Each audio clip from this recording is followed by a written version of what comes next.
I am the Tofu Golem. Please enjoy the video.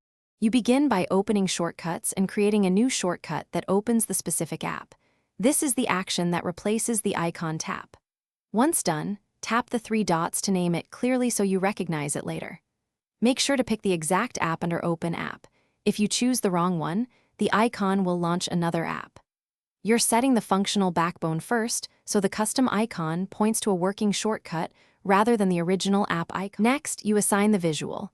Use Add to Home Screen and tap the small icon preview to choose a photo, file, or system glyph.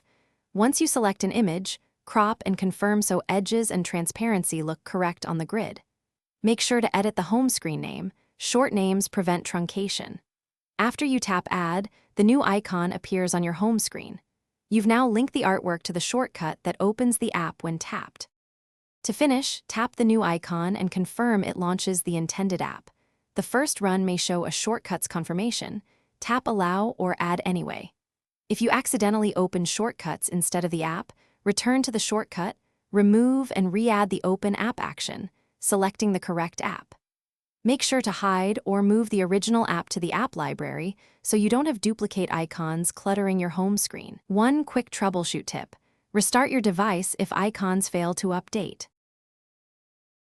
Thanks for watching. Consider subscribing if we helped you today.